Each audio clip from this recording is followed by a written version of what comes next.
Hey there, it's Clay Johnson, and welcome back to the podcast. If you're here, I'm guessing you've wrestled with something I know all too well: shame.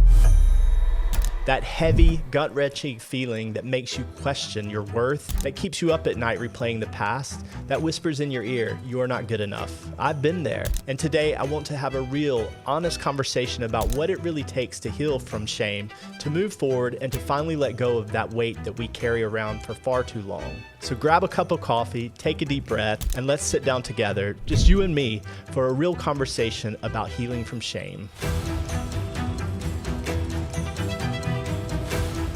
I distinctly remember the first time I felt the full weight of shame. Not guilt. Guilt is different. Guilt says I did something bad. Shame says I am bad. As I've mentioned before, I grew up in a small conservative town in the southeastern part of the U.S. where there was this unspoken rule that you had to fit a certain mold. You had to look a certain way, act a certain way, believe certain things. And if you didn't, well, the message was clear. You were wrong. You were a disappointment. You weren't enough.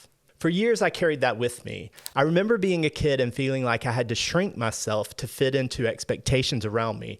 I remember the anxiety of trying to be perfect, of trying to please everyone, of trying so hard not to be seen as different. And even when I left my hometown, even as I built a career and lived abroad, that voice of shame followed me. It was always there whispering that I wasn't smart enough, successful enough, or just enough in general. Maybe you felt this too. Maybe it came from something you did or something you didn't do. Maybe it's from the way others treated you or the way you learned to treat yourself. Whatever it is, what I know for sure is that shame thrives in silence, and the only way to heal from that is to bring it to light. So how do we do that? How do we stop carrying around the weight of the past mistakes, the fear of judgment, the belief that we are somehow less because of what we've been through? First of all, call it out. Shame thrives in secrecy. The more we bury it, the stronger it grows. One of the biggest turning points for me was when I started saying it out loud, whether to a trusted friend, a therapist, or even just to myself.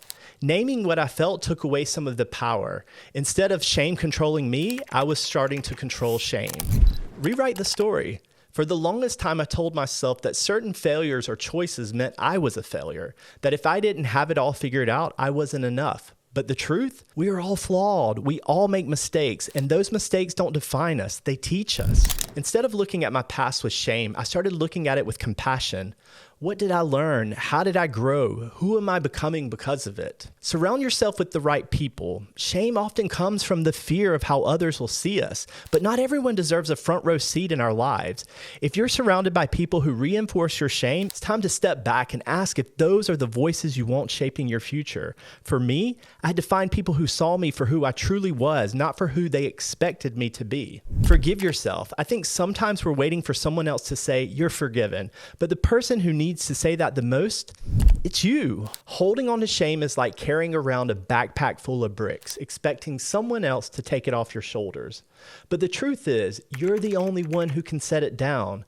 Forgiveness doesn't mean forgetting. It means deciding that you deserve peace and happiness. Take small steps towards self-compassion. Healing isn't instant. It's a process. Some days shame may come back and creep in, but instead of letting it control you, you can meet it with self-compassion. That might mean journaling about what you're feeling, reminding yourself of your growth, or even just pausing to breathe and say, I am worthy, I am enough. Here's the truth. You are not your worst moment. You are not your past mistakes. You are not the life shame has told you about yourself. You are so much more. If no one has told you this today, I see you, I believe in you, and I know that no matter where you are in your journey, healing is possible. So take a deep breath, release the weight you've been carrying, and know that you are worthy of love, of happiness, of a life that is not defined by shame. If this episode resonated with you, I'd love to hear from you. Send me a message, share your story, or just know that you're not alone in this. Until next time, keep moving forward, one step, one breath, one moment at a time.